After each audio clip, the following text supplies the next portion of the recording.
El sol de la mañana iluminaba la costa de Altea, cuando aparqué mi viejo coche frente a la verja blanca. Había soñado toda la semana con ese momento.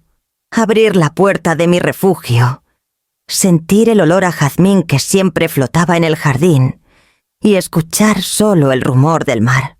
Llevaba en la mano el manojo de llaves como cada vez que llegaba temprano para aprovechar un fin de semana en paz. Pero antes de entrar, noté algo extraño. 3 coches desconocidos ocupaban el camino de entrada. El sonido de una música vulgar salía por las ventanas abiertas y en el aire flotaba un olor penetrante a comida recalentada. Me quedé inmóvil unos segundos tratando de comprender por qué mi casa parecía una verbena improvisada. Empujé la puerta y caminé hacia la terraza. Allí estaban mi hija Brenda, su marido Esteban, y toda la familia política como si fueran los dueños legítimos del lugar. Toallas húmedas colgaban de mis sillas de mimbre. Los adolescentes jugaban a la pelota contra las macetas de geranios que había cuidado durante años. Mi corazón dio un vuelco. Cuando Brenda me vio no mostró sorpresa ni vergüenza. Se levantó con gesto desafiante y señalándome ante todos gritó con una voz que heló mi sangre. «¿Por qué está aquí esa vieja parásita? ¡No hay espacio!». Las palabras me atravesaron como un cuchillo. Durante un instante me quedé sin aire con las llaves temblando en mi mano.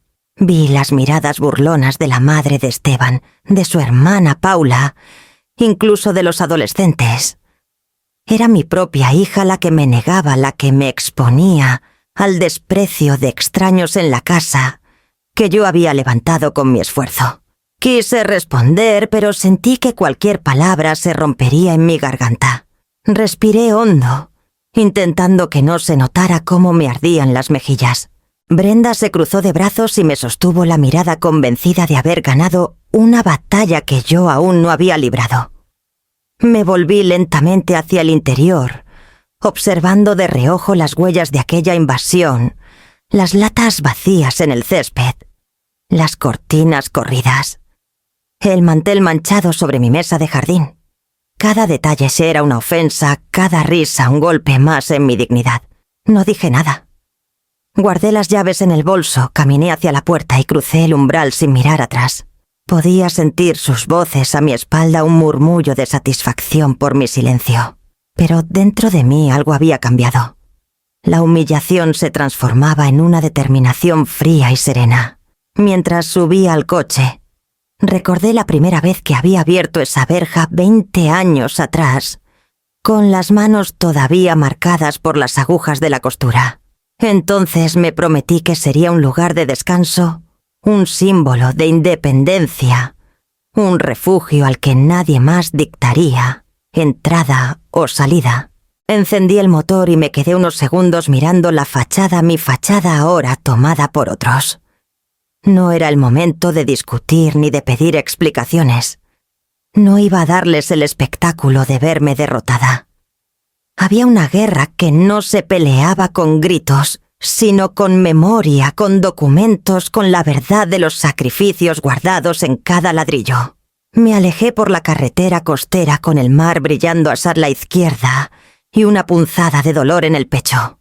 El eco de aquella frase seguía retumbando en mis oídos, pero también nacía en mí una voz más fuerte. No permitiría que me arrebataran lo que era mío. El silencio del coche me envolvió. Solo entonces comprendí que esa mañana no había perdido nada. Al contrario, acababa de empezar la verdadera lucha por mi casa y por mi dignidad, una lucha que me llevaría inevitablemente a recordar cada ladrillo de aquel refugio y todo lo que había costado levantarlo. De camino a Valencia, el ruido del motor me arrullaba con recuerdos que había preferido guardar en silencio. La herida aún fresca de las palabras de Brenda me obligó a volver atrás a ese tiempo en que todo comenzó, porque nada de lo que hoy existe en Altea cayó del cielo. Cada piedra, cada teja, cada arbusto del jardín nació de mis manos cansadas. Tenía 51 años cuando la vida me dejó viuda. Mi marido se fue de repente y con él desapareció la ilusión de un futuro compartido. Lo único que me quedó fue mi hijo. Mi hija todavía no había tomado las riendas de su propio camino y una máquina de coser que chirriaba con cada puntada. Fue entonces cuando decidí que si el mundo me había cerrado una puerta, yo abriría otra, aunque tuviera que desgarrar las manos en el intento. Comencé a aceptar encargos desde la madrugada hasta pasada la medianoche. Vestidos de comunión, uniformes escolares, arreglos de manteles. Nada era demasiado pequeño para decir que no. A veces mis dedos sangraban sobre la tela y yo simplemente enjuagaba la herida con agua fría y seguía cosiendo. En aquellos años aprendí que la perseverancia no se mide en horas de sueño, sino en la capacidad de volver a Susanne a la silla y pedalear la máquina aunque el cuerpo pidiera reposo. Cada sobre de pago lo guardaba intacto en una libreta de ahorros. Tenía un objetivo claro: comprar un solar cerca del mar. No era un capricho, era un refugio que quería construir para mí y en algún momento para mis hijos. Una esquina de mundo donde nadie pudiera dictarme quién era bienvenida. Cuando por fin tuve suficiente, recuerdo el día en que fui al notario con mi vestido más sencillo y el corazón latiendo como si fuera una joven otra vez. El solar era solo un terreno baldío lleno de hierbajos y piedras, pero para mí era el comienzo de una nueva vida. El proceso de levantar la casa fue largo y áspero. Cada fin de semana viajaba hasta Altea para supervisar a los albañiles, y cuando ellos se marchaban, yo me quedaba pintando muros, barriendo cascotes, plantando los primeros árboles del jardín. Mis brazos terminaron fuertes, mi espalda rígida, pero cada ladrillo colocado me devolvía una parte de la dignidad que la viudez me había arrebatado. Recuerdo también a Brenda, todavía joven, que al principio venía conmigo. Sonreí al ver cómo se levantaban las paredes, cómo el salón iba tomando forma. Incluso me dijo una vez: mamá, algún día mis hijos jugarán aquí, y tú los verás crecer. Nunca imaginé que esas palabras se torcerían con los años, hasta convertirse en reclamos de posesión. El día en que por fin colgué las cortinas que yo misma había cosido y acomodé la mesa de comedor que pagué a plazos, lloré en silencio. No por cansancio, sino por la certeza de que había logrado lo imposible. Aquella casa no era lujo. Era mi victoria contra la pobreza, contra la soledad, contra el destino que me había querido ver derrotada. Por eso, cuando Brenda me gritó vieja parásita, el eco de mi pasado resonó con más fuerza que su desprecio. Nadie, ni siquiera mi propia hija, podía borrar el precio que había pagado por esas paredes. Mientras la tarde caía sobre Valencia y las farolas encendían la calle, supe que era momento de poner en orden todos esos papeles guardados durante años, porque la memoria emocional ya la tenía. Ahora necesitaba las pruebas legales para defender lo que había construido con mis manos. 2 días después de aquel insulto, reuní el valor para regresar a Altea. No fui sola. Mi vecina Nadia, con quien compartía confidencias desde hacía más de 20 años, aceptó acompañarme. Sabía que no sería fácil y necesitaba un testigo, alguien que pudiera dar fe de lo que yo estaba viviendo. Su presencia me sostuvo más de lo que ella imaginaba. Cuando llegamos, el portón estaba abierto de par en par. Entramos y lo primero que vi fueron bolsas negras apiladas junto a la entrada del garaje. Me acerqué y reconocí con un nudo en la garganta mi ropa cuidadosamente doblada, ahora arrugada y tirada como si fueran trapos para donar. Había vestidos que yo misma había cosido, prendas que guardaban recuerdos de fiestas familiares y fotografías antiguas. Nadia me tomó del brazo murmurando indignada, pero yo apenas podía respirar. Al cruzar el pasillo, mis pasos se detuvieron frente al comedor. La vajilla de porcelana que había coleccionado pieza por pieza durante años yacía hecha añicos dentro de una caja de cartón. Platos rotos, tazas sin asa, fragmentos que alguna vez brillaron en celebraciones que yo atesoraba. Una rabia fría me recorrió el cuerpo, la misma que me había hecho seguir cosiendo cuando no podía más la certeza de que me estaban arrebatando algo que no les pertenecía. Seguimos hacia el piso superior. Empujé la puerta de mi dormitorio y me encontré con la escena más humillante. Doña Fabiola, la madre de Esteban, ocupaba mi cama como si fuera suya. Había colgado sus vestidos en mi armario y apilado mis blusas en bolsas de supermercado, arrugadas, desordenadas sin respeto. 2 niños dormían plácidamente sobre mis almohadas favoritas, las que yo había bordado con paciencia. Me quedé de pie en silencio, observando cómo cada rincón que había cuidado se convertía en un recordatorio de mi exclusión. «Esto no puede ser legal», susurró Nadia, y la escuché con un dejo de alivio, porque necesitaba que alguien más lo confirmara. Me armé de coraje para seguir registrando. En el escritorio de la sala encontré un sobre en manila. Lo abrí y mis ojos se clavaron en unas hojas recientes. Era una tasación de la propiedad, con fecha de apenas una semana atrás. 300.000 euros. Sentí que el mundo se tambaleaba bajo mis pies. No solo estaban invadiendo mi casa, la estaban valorando, preparándola para algo que iba más allá de unas vacaciones familiares.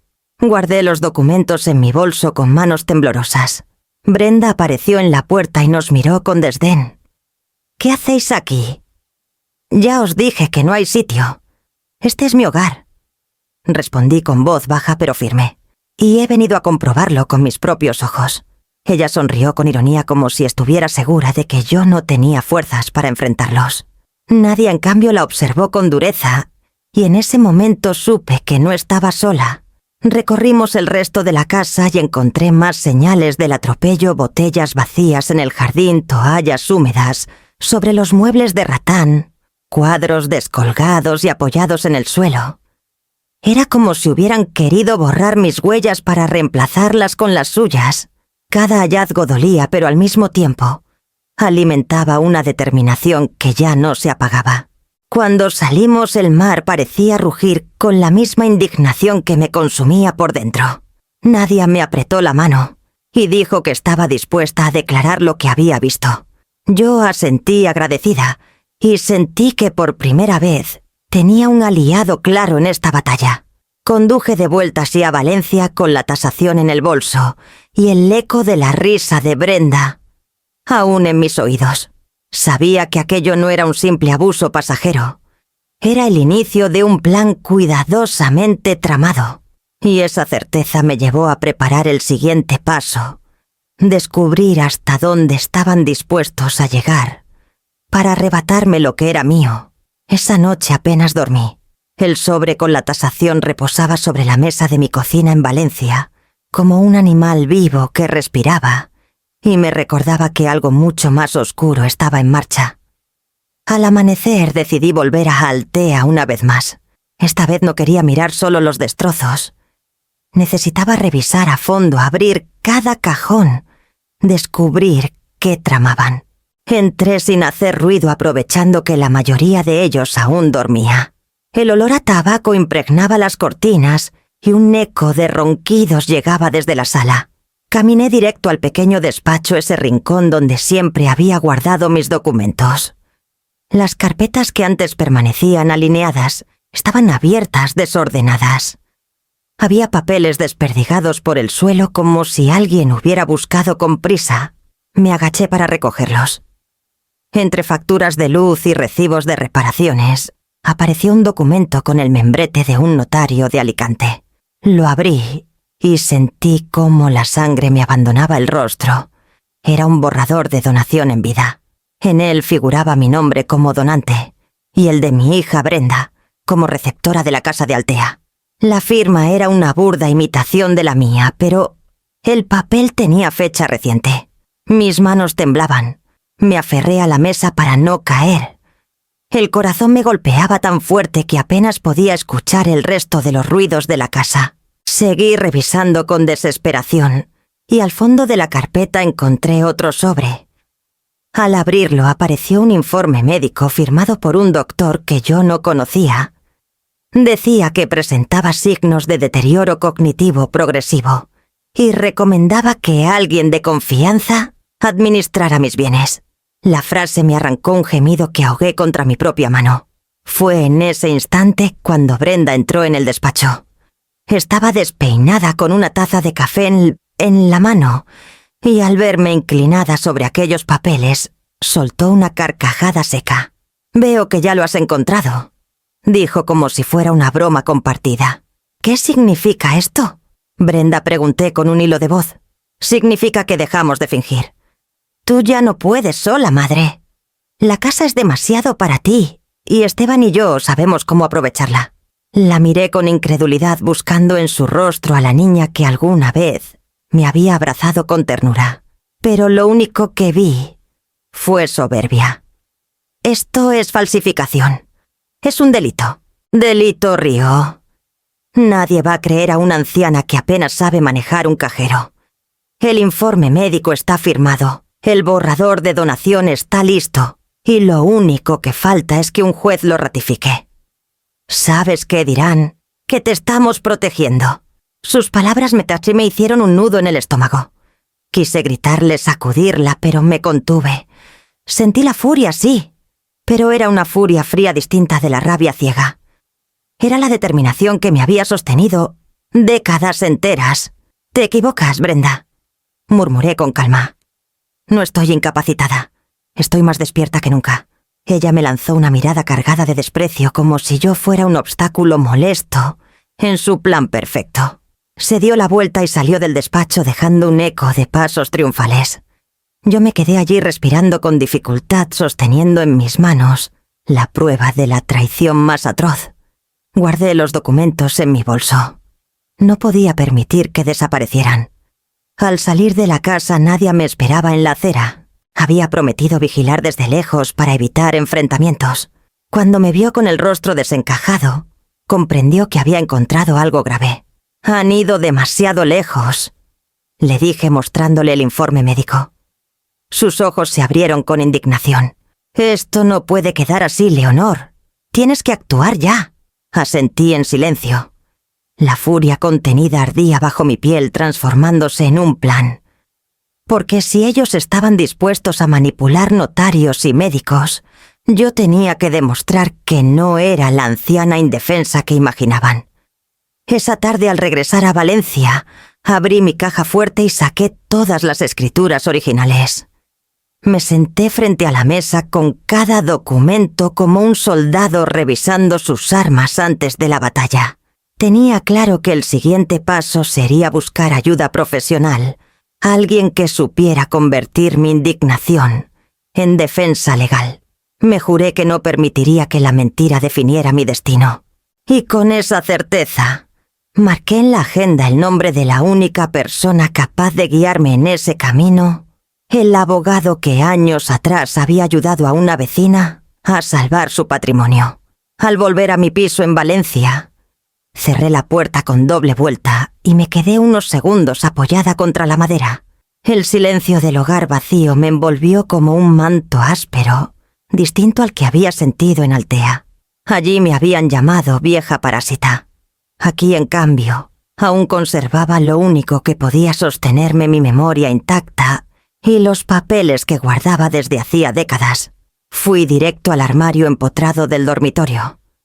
Detrás de las sábanas dobladas estaba la pequeña caja fuerte que había comprado con tanto sacrificio. La abrí introduciendo la combinación que sabía de memoria y escuché el clic metálico que me dio más alivio que cualquier abrazo. Dentro reposaban carpetas, sobres, recibos amarillentos por el tiempo. Cada documento era un ladrillo más en la fortaleza invisible que había construido para protegerme. Saqué primero la escritura original de la casa de Altea. La sostuve entre mis manos como quien acaricia una reliquia. Allí estaba mi nombre, la fecha en la que firmé con la frente alta después de años de coser, hasta que se me adormecían los brazos. Recordé el temblor de aquel momento, no de miedo sino de orgullo. Era la prueba de que había podido levantar un hogar con el esfuerzo de una mujer sola sin depender de nadie. Junto a la escritura encontré facturas del arquitecto, recibos de albañiles, comprobantes de pagos al ayuntamiento, hasta las notas del préstamo que terminé de liquidar mucho antes de lo previsto. Los extendí sobre la mesa del salón como si fueran piezas de un rompecabezas. Mirándolos todos juntos, me convencí de que nadie, ni siquiera mi propia hija, podía discutir lo evidente. Esa casa era mía, legal y moralmente. Revisé también los seguros, las cartas de mantenimiento de la compañía eléctrica, los extractos bancarios que demostraban que yo siempre había estado al día. Guardaba incluso las facturas de las macetas y los muebles comprados en pequeños comercios.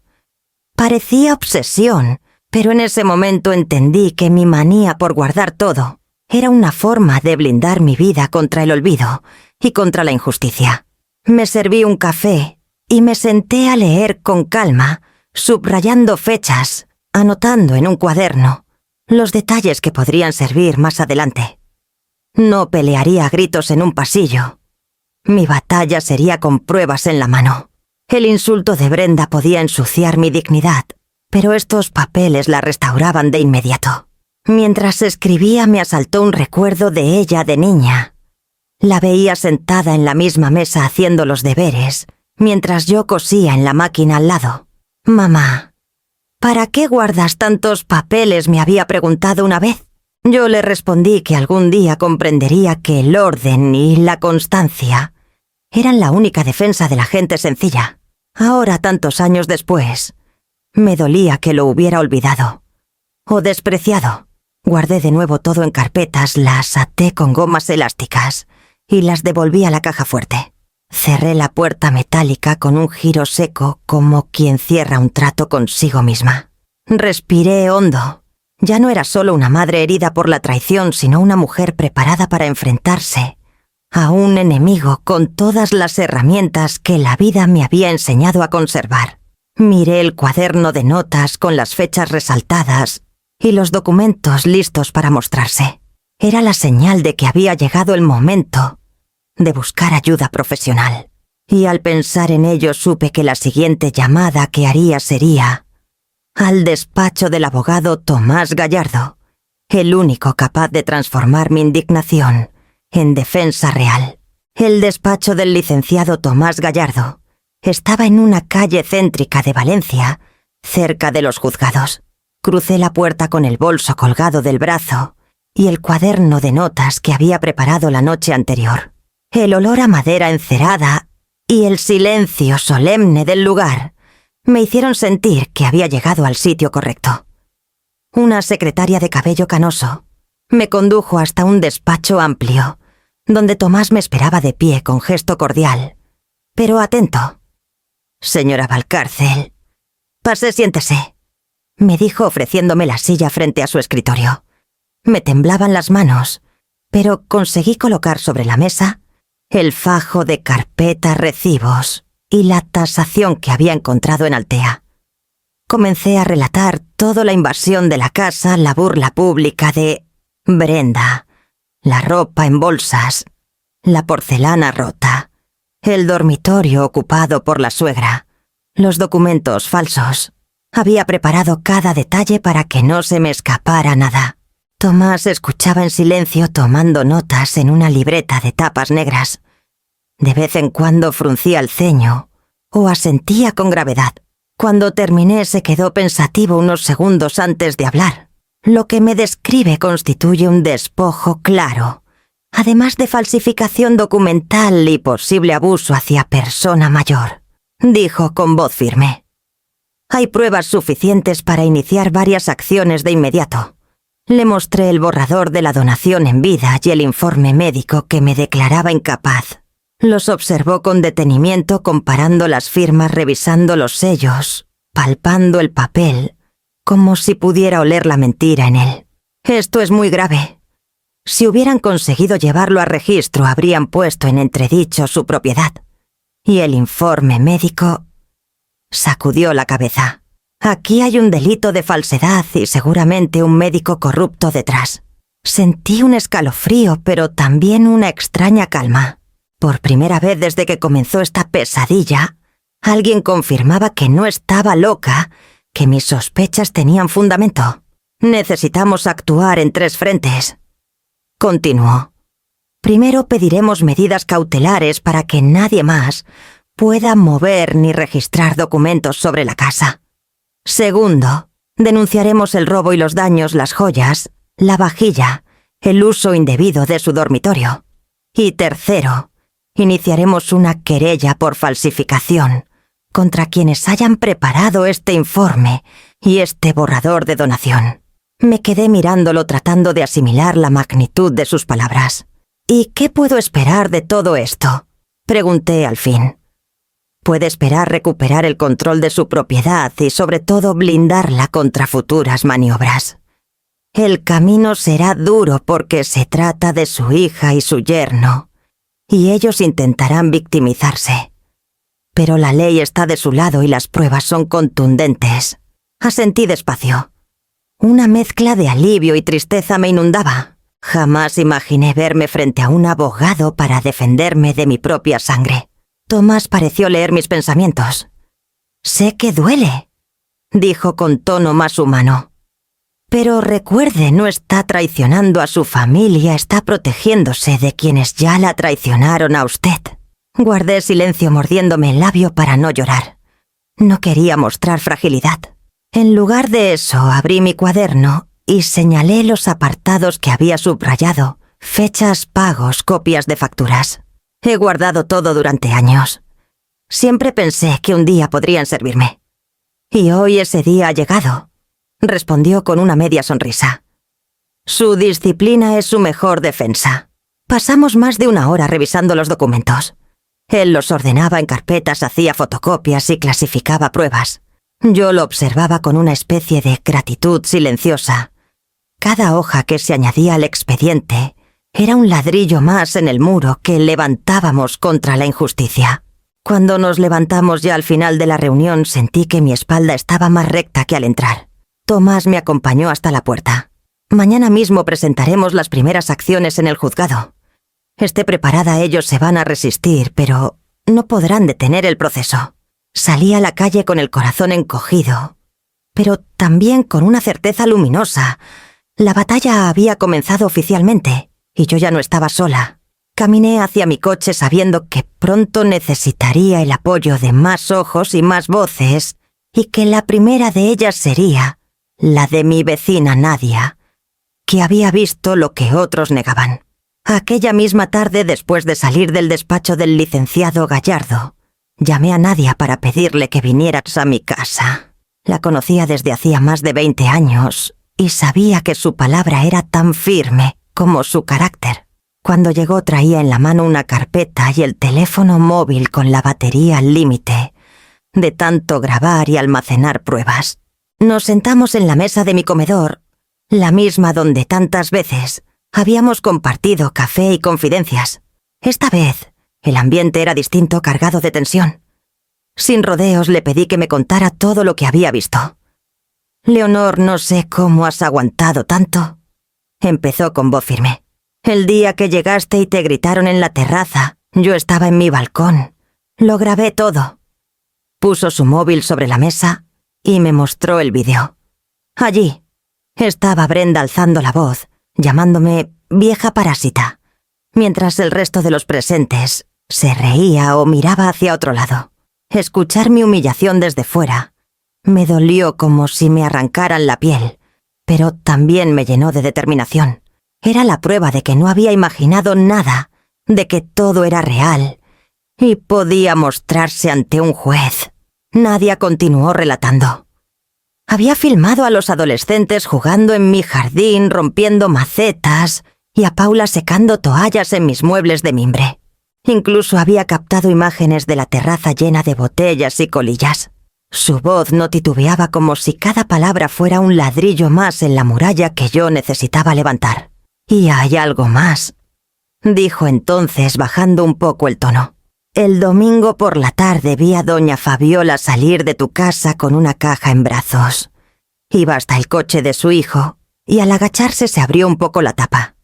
Alcancé a ver que dentro brillaban piezas de joyería. Estoy casi segura de que eran tuyas. Sentí un nudo en la garganta. Recordé las joyas de mi madre, aquellas que siempre guardaba en un cofre pequeño en mi dormitorio. Si realmente las habían sacado de la casa, Ya no era solo invasión o desprecio. Era robo directo y descarado. ¿Estás dispuesta a declarar eso?, pregunté, consciente del peso de su respuesta. Por supuesto. No voy a permitir que te hagan esto, Leonor. Te conozco desde que llegaste al barrio y si alguien merece respeto eres tú. Le apreté las manos con fuerza. A veces la justicia empieza en la lealtad de quienes deciden no mirar hacia otro lado. Nadia, con su valentía, se había convertido en la pieza clave que me faltaba. Esa noche recopilé todos los archivos que ella me pasó. Vídeos, fotos, una declaración escrita que firmó delante de mí. Los guardé en la carpeta que ya estaba preparando para el abogado. Al revisarlos noté cómo la rabia empezaba a transformarse en algo distinto, en estrategia, en convicción. Ya no era solo una madre herida. Era una mujer dispuesta a presentar batalla con cada prueba en la mano. Antes de irse, Nadia me abrazó con fuerza. No estás sola, Leonor. Que no te hagan creer lo contrario. Cuando cerré la puerta tras ella me sentí más acompañada que en todos los últimos meses. Ya no era únicamente mi voz contra la de Brenda. Ahora había testigos, pruebas y un camino legal que se abría frente a mí. Guardé la carpeta en la caja fuerte, cerré con llave y respiré profundamente. Sabía que el siguiente paso sería ver cómo reaccionaban Brenda y los suyos cuando recibieran la primera notificación judicial. 2 días después, el licenciado Gallardo me acompañó a Altea, junto con un actuario del juzgado y un agente de policía. El notario designado también estaba presente con su maletín lleno de sellos y copias. Yo había pasado la noche en vela repasando cada documento en la caja fuerte, y aún así, mis manos sudaban mientras el coche avanzaba por la carretera costera. Era el momento de dar el primer golpe, no con voces ni reproches, sino con la fuerza de la ley. Al llegar, los coches de Brenda y su familia seguían ocupando la entrada. El sonido de risas y música desentonaba con la seriedad de los hombres que me escoltaban. El policía tocó el timbre. Desde la terraza, Brenda apareció con el móvil en la mano, grabando desde el primer instante. «¡Miren esto!», gritó. Una madre abusiva echando a su propia hija a la calle. Me temblaron las piernas, pero Gallardo intervino con calma. «Señora Valcárcel, guarde silencio y permita que el actuario cumpla con su deber». El funcionario leyó en voz alta la medida cautelar. Mi propiedad debía ser restituida de inmediato, prohibiendo a terceros ocuparla sin mi autorización. Cada palabra resonaba como un martillazo en el aire caliente de la mañana. Brenda bajó corriendo, todavía grabando, y se plantó frente a mí. «No tienes vergüenza. Después de todo lo que hemos hecho por ti, ahora llamas a la policía». Quise responder, pero el notario levantó la mano. «Señora, le advierto que esta grabación no está autorizada. Apague el teléfono de inmediato o tendré que levantar acta de obstrucción». Ella vaciló, consciente de que su teatro no impresionaba a los hombres de traje. Aún así, bajó la voz solo para soltar un veneno más cruel. «Vas a arrepentirte, mamá. Vas a quedar sola». Detrás de ella, Esteban apareció con los hombros encogidos, evitando mi mirada. Tenía las manos en los bolsillos como un niño atrapado en falta. No dijo una palabra ni para defender a su mujer, ni para pedirme disculpas. Su silencio pesaba más que los gritos de Brenda. El actuario recorrió la casa tomando notas, acompañado por el policía. Yo caminé detrás con el corazón encogido al ver mi jardín arrasado, las manchas de grasa en la cocina, los colchones inflables en el salón. Brenda nos seguía murmurando insultos entre dientes, grabando fragmentos a escondidas, hasta que el notario se lo prohibió con firmeza. «Aquí hay daños claros», dijo el actuario, señalando las macetas rotas y los muebles desgastados. «Todo quedará registrado». Yo asentí en silencio, tragándome las lágrimas. Cada objeto herido era un recuerdo profanado, pero ahora estaban siendo reconocidos oficialmente. Ya no eran solo mis quejas, la justicia los estaba nombrando. En el dormitorio encontré a doña Fabiola sentada con gesto altivo, como si el mundo entero le perteneciera. Cuando el policía le informó que debía desalojar en breve, ella soltó una carcajada seca. «¿Así tratas a la familia Leonor como delincuentes?». No respondí. Ya había aprendido que mis palabras eran inútiles contra quien había decidido despreciarme. Lo importante era que, por primera vez, había alguien más que ponía límites. Cuando el recorrido terminó, el actuario cerró su carpeta y anunció que la notificación quedaba entregada. Brenda, con el rostro enrojecido de furia, dio un portazo que hizo temblar los cristales. Yo respiré hondo. El primer golpe estaba dado y aunque no había recuperado aún mi casa, la balanza comenzaba a inclinarse a mi favor. Gallardo me colocó una mano en el hombro al salir. «Esto es solo el inicio, Leonor. Resistirán. Pero la ley es clara». Miré hacia atrás viendo la silueta de Brenda en la ventana con los ojos encendidos de odio. Supe que no se rendiría fácilmente. Y comprendí que la verdadera batalla apenas acababa de empezar, una batalla que muy pronto llegaría a los tribunales. El eco del portazo de Brenda aún resonaba en mi mente cuando recibí la noticia y habían presentado una contrademanda en mi contra. Gallardo me lo explicó con calma, aunque la indignación se le notaba en la mirada. «Dicen que usted ejerce abuso contra personas mayores», me dijo dejando caer el expediente sobre la mesa. «Según su escrito, es incapaz de gestionar la casa y nosotros estamos hostigando a su hija y a sus nietos». Reí con un sonido que me salió áspero, entre la incredulidad y la rabia. «¿Yo? ¿Abuso a mayor?», pregunté. «Sí, soy la mayor en esta historia». Gallardo asintió. «Es un recurso desesperado, pero debemos tomarlo en serio. He solicitado una pericia médica independiente para que evalúen su estado. Eso desmontará la acusación. Los días previos al examen los viví con un peso en el pecho. No temía el resultado, sabía que mi mente estaba clara más que nunca, pero dolía pensar que mi propia hija había querido presentarme como una anciana inútil. La pericia se realizó en una clínica de Valencia. 2 médicos me sometieron a pruebas de memoria, razonamiento y estado emocional.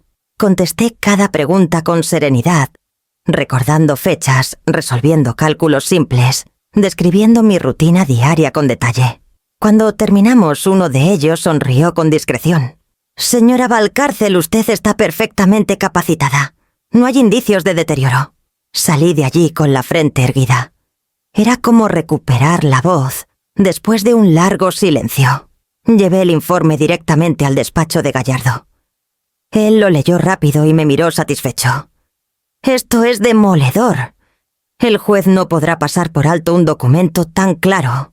La audiencia se celebró a la semana siguiente. Me senté en la sala con los papeles organizados en mi bolso. Brenda llegó acompañada de Esteban y de su abogada, una mujer joven con gesto arrogante.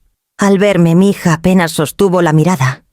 Se limitó a sentarse con los brazos cruzados como si la sala fuera un teatro en el que esperaba protagonismo. El juez abrió el expediente y dio la palabra a la defensa de Brenda. La abogada habló de abandono de una madre que no sabe gestionar sus bienes y de una hija que solo quiere protegerla. Cada frase era un puñal envenenado. Yo me limité a escuchar respirando despacio como me había aconsejado Gallardo. Cuando llegó nuestro turno, él se levantó y desplegó el informe pericial sobre la mesa del juez. «Aquí está la prueba científica e imparcial», dijo con voz firme. «La señora Valcárcel goza de plena capacidad cognitiva y funcional. No existe abuso sino una manipulación familiar que intenta despojarla de su patrimonio».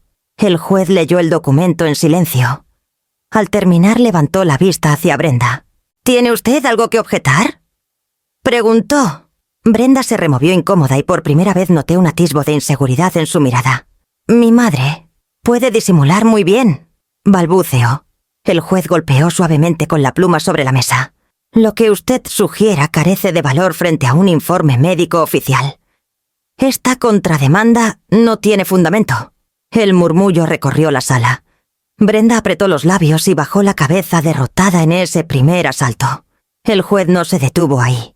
Vista la evidencia de ocupación indebida, se dicta lanzamiento en un plazo máximo de 48 horas. Mis oídos casi no podían creerlo. 48 horas. Después de semanas de humillación, la justicia me devolvía lo que era mío con la contundencia de un martillazo. Salimos de la sala sin mirar atrás. Brenda se quedó sentada con Esteban mudo a su lado. En mi interior el alivio se mezclaba con la tristeza. Ganar significaba también hundir un poco más el vínculo que nos unía. En la puerta del juzgado, Gallardo me estrechó la mano con fuerza. Ahora prepárese, Leonor. Lo peor para ellos aún está por venir, y lo mejor para usted también. Asentí con el corazón acelerado. Sabía que la cuenta atrás había empezado, y que en menos de 2 días volverías a entrar en mi casa para enfrentarme a lo que encontraría allí dentro. La orden de lanzamiento pesaba como una espada sobre todos nosotros. En las 48 horas que siguieron la casa de Altea, se convirtió en un hervidero de murmullos y silencios tensos. Yo esperaba en Valencia, aguardando el momento de regresar, cuando recibí una llamada inesperada. Era Esteban. Su voz sonaba cansada, quebrada. «Señora Leonor, necesito hablar con usted a solas», dijo casi en un susurro. Acepté. Nos citamos en una cafetería discreta lejos de la playa y de la mirada inquisitiva de Brenda y su familia. Cuando lo vi entrar, noté en su rostro un rastro de derrota. Sus hombros caídos y el paso lento hablaban más que cualquier palabra. Se sentó frente a mí con un café que apenas tocó. «No sé por dónde empezar», murmuró frotándose las manos. «Todo esto, lo de la casa, los papeles, no era solo idea de Brenda». Lo observé con cautela, esperando que por fin soltara la verdad. Entonces, ¿de quién pregunté? Midiendo cada sílaba. Esteban bajó la mirada. «De mi madre. Fue ella quien insistió en que debíamos aprovechar la casa, que usted ya estaba mayor, y que era cuestión de tiempo. Brenda me presionó también, pero yo estaba endeudado hasta el cuello. Me quedé inmóvil. Había intuido que detrás de todo había más manos que las de mi hija, pero escucharlo de su propia boca era distinto. «¿Qué deudas, Esteban?». Se llevó las manos al rostro. «Malas inversiones. Pedí dinero prestado, usé la firma de mi hermano como aval, y ahora los intereses nos ahogan. Mi madre lo sabe y me chantajea con ello. Me decía que si no conseguíamos un bien a nuestro nombre, nunca saldríamos a flote». Respiré hondo. La compasión y la indignación luchaban dentro de mí. Estaba frente a un hombre atrapado, sí, pero también frente a alguien que había permitido que mi hija se convirtiera en verdugo de su propia madre. «¿Y pensaste que la solución era robarme la casa?», dije con voz baja sin levantar el tono. Esteban se encogió de hombros con los ojos húmedos. «No lo pensé. Lo permití. Me dejé arrastrar. No tengo excusas». Lo miré largo rato. En aquel instante, más que rencor, sentí lástima. No era un villano calculador, sino un hombre débil, incapaz de plantarse frente a las exigencias de su madre y de su mujer. «Aún puedes salir de esto con dignidad», le dije finalmente. «Pero tendrás que devolver lo que han tomado y pedir una disculpa pública. Solo así podremos cerrar esta herida sin que te hundas del todo con ellos». Levantó la cabeza sorprendido. «¿Cree que Brenda aceptará eso?». No tuve tiempo de responder. Una figura apareció en la puerta del café. Brenda, con los ojos encendidos de furia, se dirigió directamente hacia nuestra mesa. «Así que aquí estabas», escupió, confesando. «¿Verdad? Traicionándome con mi propia madre». Esteban se levantó de golpe intentando calmarla. «Brenda, escucha. Necesitamos arreglar esto, ya no podemos seguir mintiendo». Ella lo empujó con violencia. «Cobarde. Siempre fuiste un cobarde. Te escondes detrás de tus deudas y ahora pretendes salvarte echándome la culpa». Yo me mantuve en silencio observando la escena. Era como ver a 2 náufragos peleando por un pedazo de tabla en medio de la tormenta. «No se trata de salvarme a mí», respondió él con una firmeza que no le conocía. Se trata de asumir lo que hicimos. Leonor tiene razón. Nos hemos equivocado y tenemos que devolver lo que no nos pertenece. Brenda se volvió hacia mí con los ojos llenos de rabia. ¿Lo ves? Te está dando la razón como siempre. Hasta en esto consigue ponerte por encima de mí. Su grito resonó en el café y la gente comenzó a mirar. Esteban bajó la vista derrotado mientras yo recogía mis cosas con calma. Había quedado claro que la grieta entre ellos ya no podría cerrarse y que muy pronto esa grieta se trasladaría a esa paz a la propia casa. El día del lanzamiento llegó con un aire extraño, pesado, como si el mar mismo ese así hubiera decidido retener la respiración. Volví a Altea, acompañada del actuario, el notario y el agente de policía. Esta vez no temblaban mis manos. Estaba preparada para enfrentarme a lo que encontraría dentro. Era el momento de que la casa hablara, de que mostrara las heridas que había sufrido en silencio. Apenas cruzamos el umbral, el actuario comenzó a tomar notas. Yo caminé detrás de él y el corazón se me encogió al ver la cocina. La encimera estaba quemada por manchas de grasa, los azulejos salpicados de restos secos, y en el fregadero se acumulaban platos con olor rancio. Mis cazuelas de cobre tenían marcas imposibles de borrar, y el horno estaba cubierto de grasa pegada como carbón. El actuario fotografiaba todo en silencio, y cada clic de la cámara era una confirmación de lo que había perdido. Seguimos hacia el jardín. Mis geranios estaban marchitos, los rosales aplastados bajo pisadas descuidadas. El césped que yo cuidaba con mimo cada fin de semana era ahora un campo lleno de botellas de plástico y colillas. Una hamaca rota colgaba de los árboles y mis sillas de ratán aparecían desfondadas por el peso y la humedad. Cerré los ojos un momento y respiré profundo. El dolor era real, pero también lo era la satisfacción de saber que por fin quedaba constancia oficial. Mientras recorríamos las habitaciones, el policía pidió revisar los vehículos estacionados en la entrada. Fabiola protestó, pero la orden era clara. Fue entonces cuando la verdad se abrió paso en el maletero de su coche. Apareció una caja metálica con varias piezas de joyería. Reconocí de inmediato los pendientes de perlas que habían sido de mi madre, el reloj de oro de mi difunto marido y 2 sortijas antiguas que guardaba como tesoro. Al verlas sentí un nudo en la garganta. «¡Estas son mías!», dije con voz firme. El actuario anotó el hallazgo en su registro y el policía guardó la caja como prueba. Fabiola se limitó a bajar la mirada sin atreverse a decir una palabra. La vergüenza le cubrió el rostro como una sombra.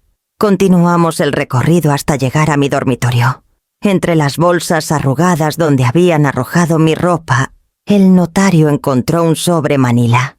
Dentro había un documento manuscrito y firmado por Brenda, un pagaré, en el que usaba la casa de Altea como garantía moral, para cubrir un préstamo de 10.000 euros. Sentí que la sangre me hervía. No solo habían intentado falsificar papeles para quedarse con la casa, además la habían hipotecado en promesas ajenas, como si fuera un objeto disponible para sus caprichos. «Esto es gravísimo», comentó el notario. «No tiene validez legal, pero demuestra la intención de apropiarse del bien». Tomé el pagaré entre mis dedos. La caligrafía de Brenda era inconfundible, y la fecha coincidía con los meses en que Esteban había confesado estar hundido en deudas. Cada trazo era una confirmación de la traición que se había cocinado en silencio a mis espaldas. Al terminar la inspección, el actuario cerró la carpeta con gesto solemne. «Todo queda registrado», anunció. «La propiedad vuelve oficialmente a sus manos, señora Valcárcel». Asentí sin decir nada. Miré alrededor, la casa estaba herida, pero seguía en pie. Las paredes, aunque manchadas, aún guardaban el eco de mis esfuerzos y de mi independencia. Ahora, con las pruebas reunidas, no solo podía reclamar mi hogar, sino también justicia. Al salir, Brenda y Esteban aguardaban en silencio junto a sus maletas. No me dirigí a ellos. Caminé con la cabeza erguida llevando conmigo el pagaré y la certeza de que la casa había hablado por mí. Y mientras el actuario entregaba las llaves en mi mano, comprendí que el siguiente escenario ya no sería Altea, sino el tribunal, donde se decidiría hasta qué punto responderían por lo que habían hecho. La casa ya estaba bajo mis llaves otra vez, pero el verdadero eco de lo sucedido comenzó a sentirse fuera de sus paredes. No fue un juez quien dio el primer paso, sino los propios vecinos. Nadia, sin buscarlo, se convirtió en la voz que destapó la verdad. Sus vídeos, los mismos que había entregado al abogado, empezaron a circular en los grupos de mensajería del barrio. En ellos se veía con claridad a Brenda, gritándome en la terraza, llamándome vieja parásita, mientras los demás reían. Nadie podía decir que era un montaje. La crudeza de las imágenes hablaba por sí sola. En cuestión de días, medio Altea conocía la historia. Al principio sentí pudor, incluso vergüenza, de que mis intimidades se discutieran entre desconocidos, pero pronto comprendí que aquel juicio social no lo había provocado. Yo había sido el resultado natural de su soberbia. Una mañana, mientras hacía cola en la panadería, escuché a 2 mujeres hablar detrás de mí. ¿Has visto el vídeo de Brenda? Qué vergüenza tratar así a su madre. Sí, y encima en la casa que no es suya. Yo no podría mirarme al espejo. No dijeron mi nombre, pero sabían quién era. Me giré levemente y noté sus miradas de respeto, como si quisieran transmitirme solidaridad, sin invadir mi espacio. El rumor llegó más lejos de lo que yo imaginaba. La escuela de los hijos de Brenda llamó para pedir explicaciones. Los niños habían empezado a escuchar comentarios en el patio. Tu madre robó la casa de tu abuela. Tu abuela no está loca.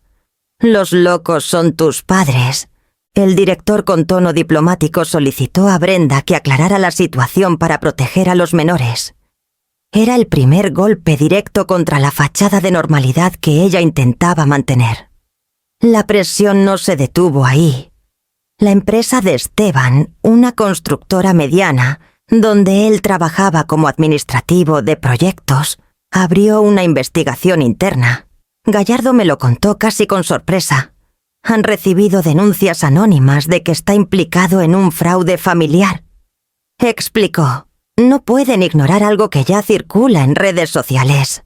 Esteban me buscó en un intento desesperado de frenar la marea. Me llamó una tarde con la voz quebrada. Leonor, esto se está saliendo de control. Me han apartado temporalmente mientras revisan mi expediente. Dicen que mi conducta personal puede dañar la imagen de la empresa. Lo escuché en silencio. No era yo quien lo había expuesto, sino sus propias decisiones. Al fin le respondí con calma. No te castigó la empresa, Esteban. Te castigó tu elección de callar y participar en el engaño. La vergüenza pública se extendía como una mancha imposible de detener.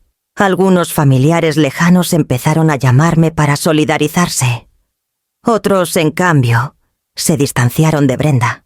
Ella, que siempre había querido mostrar un perfil intachable en redes sociales, ahora recibía comentarios hirientes en cada publicación.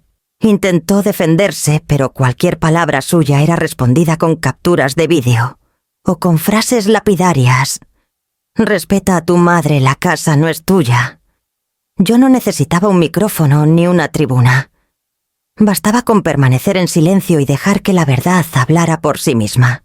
Mi dignidad, tantas veces puesta en duda, ahora era reconocida por desconocidos que comprendían la injusticia. No niego que me dolía ver a mis nietos atrapados en ese torbellino. Ellos eran inocentes, arrastrados por las decisiones de sus padres. Pero entendí que aquel juicio social era inevitable y que formaba parte de las consecuencias que Brenda debía afrontar. Cada noche, al cerrar las ventanas de mi casa recuperada, escuchaba el rumor lejano del mar y pensaba que la justicia de los tribunales podía tardar, pero la justicia de la comunidad había sido inmediata. Brenda y Esteban habían querido humillarme en público, y en público estaban recibiendo la respuesta.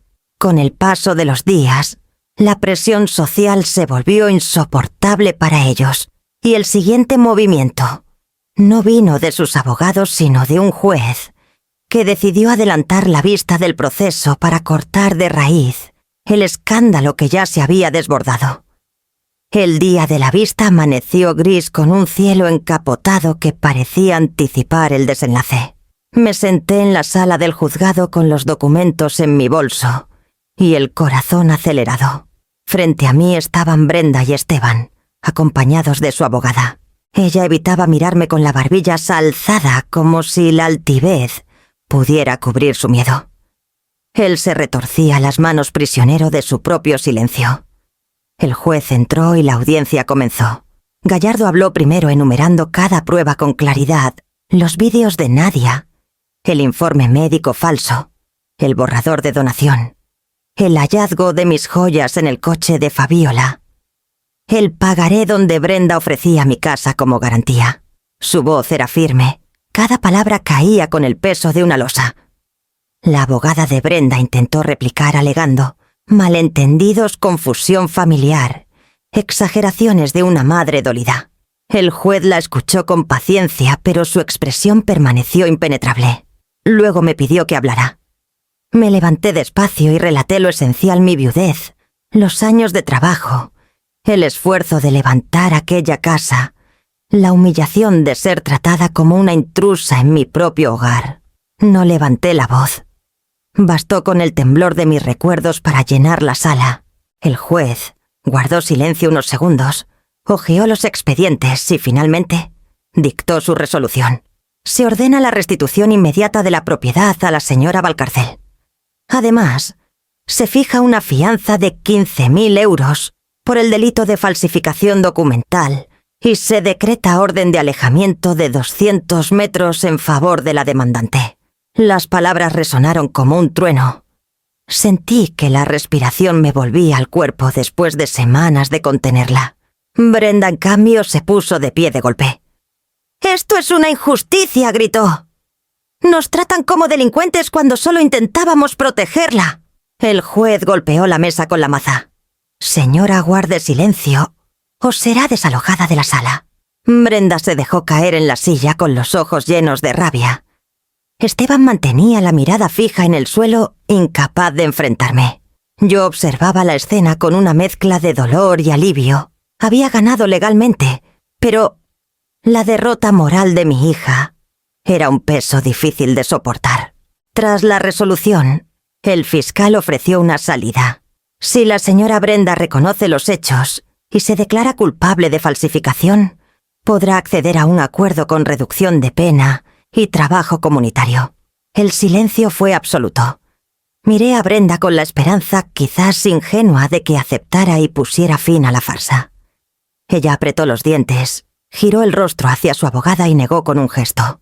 «No voy a reconocer nada. No he hecho nada malo». Ese instante marcó la línea roja.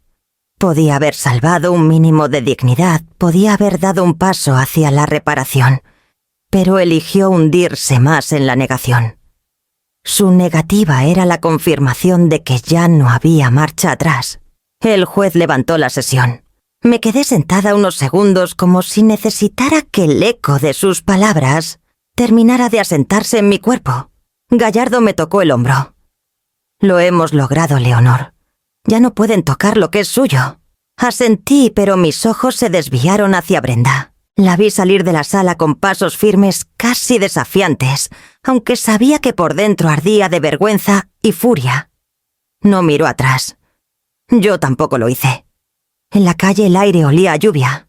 Esteban se me acercó un instante como si quisiera decir algo, pero Brenda lo arrastró del brazo. En su mirada alcancé a ver un destello de súplica, una petición muda de perdón que nunca pronunció. Respiré hondo. Comprendí que la fractura era definitiva. No era una pelea pasajera, no era un malentendido que el tiempo curaría. Habíamos cruzado una línea que nos situaba en bandos opuestos, no como madre e hija, sino como demandante y acusada. Subí al coche con Gallardo y me permití por fin una lágrima, no de derrota, sino de duelo. Había recuperado mi casa, mi dignidad, mi derecho a no ser tratada como un estorbo, pero en el camino había perdido algo que no volvería jamás: la ilusión de que el lazo de sangre bastara para sostenernos. Mientras el vehículo se alejaba del juzgado, miré por la ventanilla el mar al fondo, inmenso e indiferente.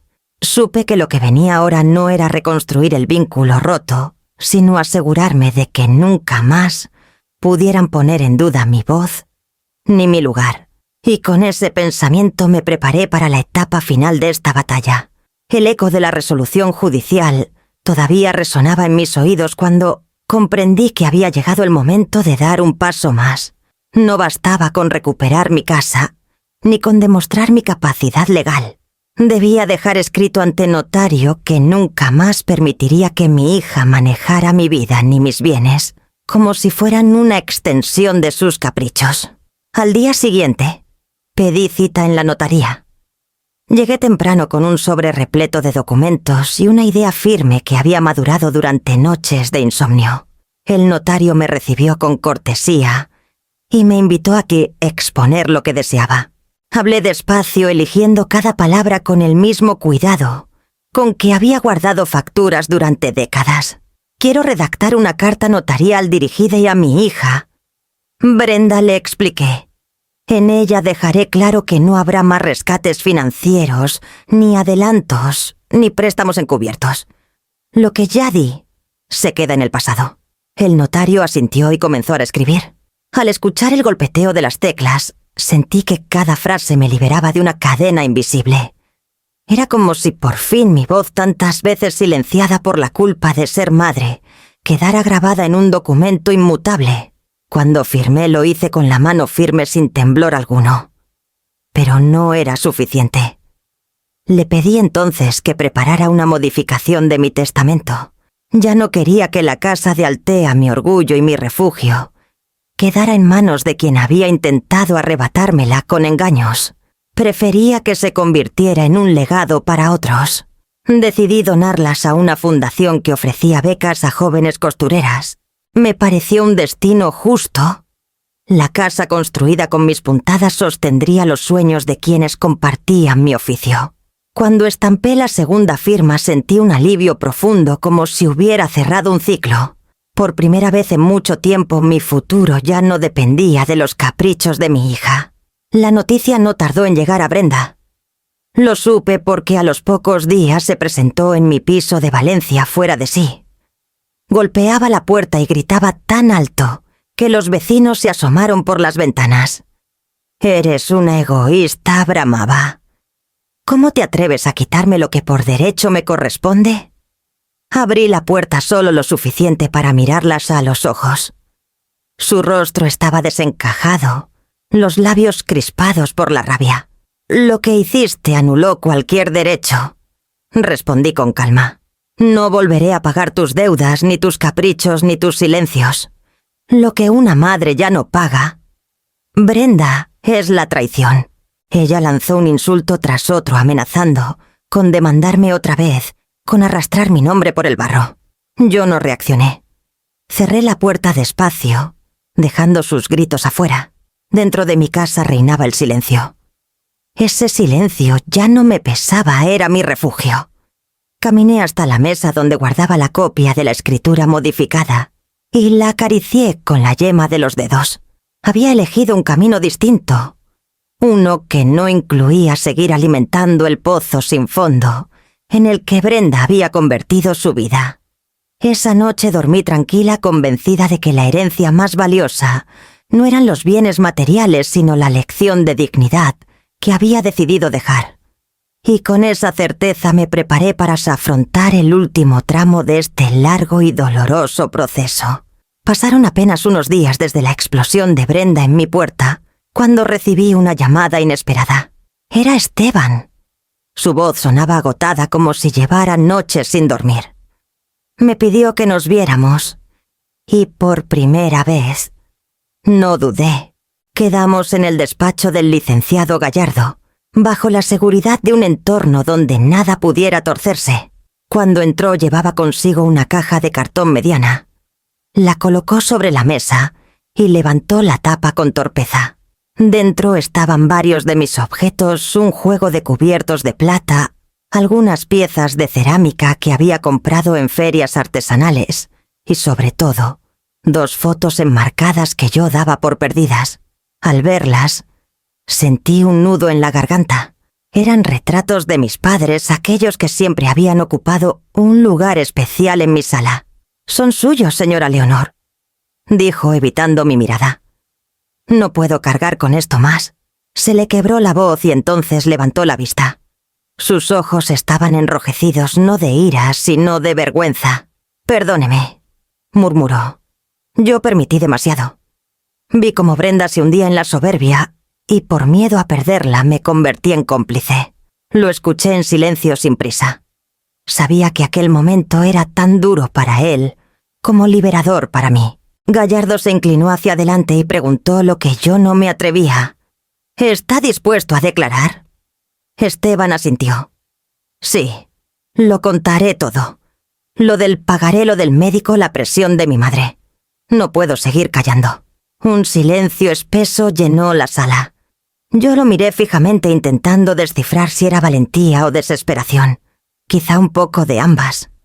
«Eso significará enfrentarte a Brenda», le advertí.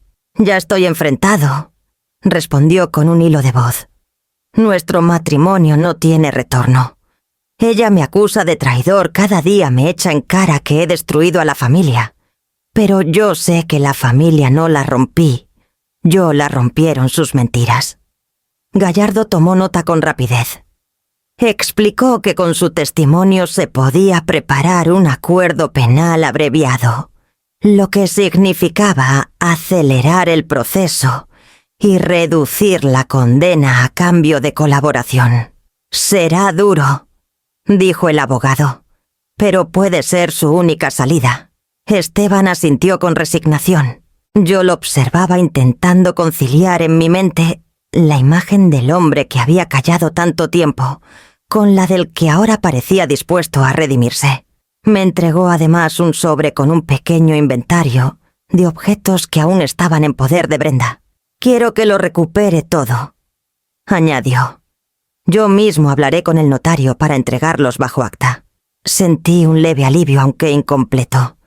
Era una restitución parcial, sí, pero suficiente para marcar un giro en esta historia. Los objetos recuperados no eran solo cosas, eran fragmentos de mi vida que regresaban a su lugar. Al despedirnos, Esteban se quedó un instante en la puerta con los hombros vencidos.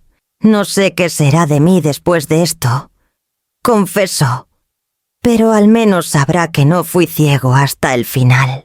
No supe qué decirle. Lo único que hice fue asentir y observar cómo se alejaba, como si arrastrara un peso que lo acompañaría toda la vida. Aquella tarde, ya sola en mi casa, abrí la caja y coloqué los retratos de mis padres en su sitio original. Al hacerlo comprendí que más allá de la justicia legal, lo que estaba en juego era la dignidad. Esteban había dado un paso hacia la suya, aunque fuera tarde. Mientras el licenciado Gallardo organizaba los documentos para el nuevo acuerdo penal, yo me senté en mi terraza a contemplar el mar. Sabía que lo que estaba por venir no era solo la resolución de un caso judicial, sino el derrumbe definitivo del matrimonio de Brenda y Esteban. Un derrumbe que inevitablemente me arrastraría a mí como testigo. Era una tarde tranquila cuando escuché los golpes en la puerta.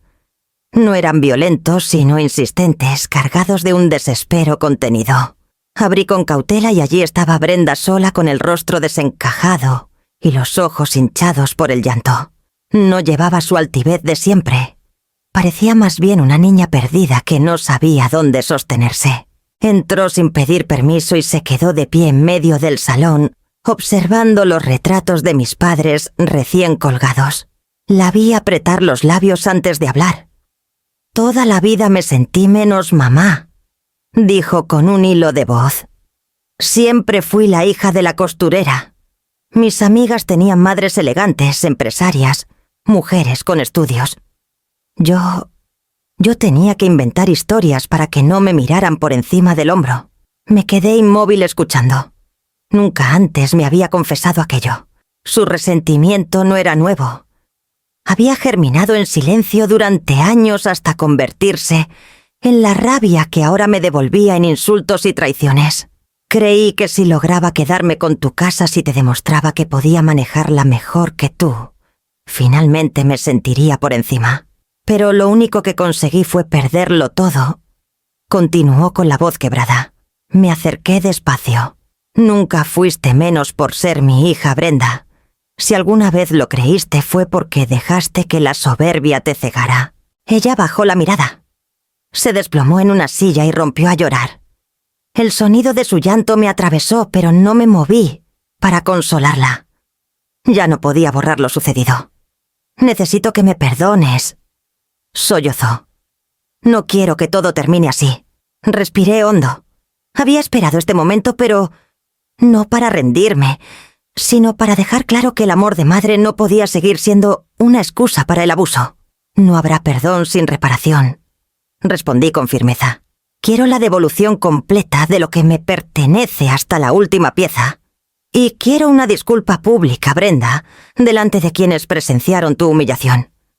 Me miró como si le hubiera pedido escalar una montaña imposible. ¿Una disculpa pública? Eso me destruirá. Ya lo hiciste tú sola. Contesté. Ahora se trata de empezar a reconstruir si realmente lo deseas. El silencio se hizo pesado. Finalmente sacó un bolígrafo de su bolso y firmó el acuerdo que Gallardo había preparado con Esteban como testigo. La tinta se deslizó sobre el papel como una herida fresca. Si hago esto, ¿me volverás a ver como antes?, preguntó con un susurro apenas audible. Me tembló el corazón. Recordé a la niña que alguna vez me acompañaba a la máquina de coser, la que se dormía sobre mis rodillas mientras yo trabajaba hasta la madrugada. Pero también recordé a la mujer que me llamó parásita en mi propia casa. La miré a los ojos y respondí con calma. Nunca volveremos a ser como antes, pero quizás podamos empezar de otra manera si cumples con tu palabra. Brenda bajó la cabeza derrotada. Guardó el bolígrafo y salió sin mirarme, dejando tras de sí un silencio denso como el eco de una puerta que se cerraba y al mismo tiempo prometía otra que aún estaba por abrir. La mañana que llegaron los cerrajeros sentí que algo en mí se cerraba también. Cambiaron cada cerradura de la casa de Altea, colocaron bombines reforzados y entregaron llaves nuevas que brillaban como promesas de seguridad. No eran solo piezas de metal, eran símbolos de que, al fin, yo volvías a decidir quién entraba y quién no en mi vida. Poco después instalé cámaras discretas en la entrada y en el jardín. No por miedo, sino por la tranquilidad de saber que ningún descuido volvería a convertirse en invasión. Contraté a Clara, una cuidadora, por horas para que vigilara la casa cuando yo no pudiera estar. Su presencia amable y respetuosa me recordaba que cuidar también es un acto de dignidad, no de debilidad. Mientras tanto, Brenda cumplía con lo pactado. Una tarde en el centro cultural del barrio, se presentó con voz apagada y leyó en público su disculpa. Reconoció el daño causado, admitió su error y pidió perdón. La gente escuchó en silencio, algunos con compasión, otros con incredulidad. Yo permanecí al fondo sin intervenir. No buscaba venganza ni aplausos, solo necesitaba que la verdad quedara dicha donde ella había intentado mancharme. No negaré que verla allí, temblando ante los vecinos, me conmovió. Pero también confirmé que mis decisiones eran firmes. El perdón es un gesto íntimo, pero la confianza es un territorio que, una vez devastado, rara vez se reconstruye. Hoy camino por mi casa y vuelvo a sentir la mía. El jardín florece otra vez. La cocina huele a café y no a grasa rancia, y mis recuerdos descansan en los lugares que siempre les pertenecieron. Ya no temo a las sombras de la traición. Aprendí a poner límites, a cerrar puertas, aunque duela guardar las llaves de mi vida en mi propio bolsillo. He actualizado mi testamento. La casa de Altea, ese refugio que construí puntada a puntada, no quedará en manos de quien intentó arrebatarme la dignidad. Será donada y la fundación de becas de costura para que otras jóvenes conviertan su esfuerzo en alas. Esa será mi verdadera herencia, la prueba de que la disciplina, el trabajo y la dignidad pesan más que la sangre cuando la sangre traiciona.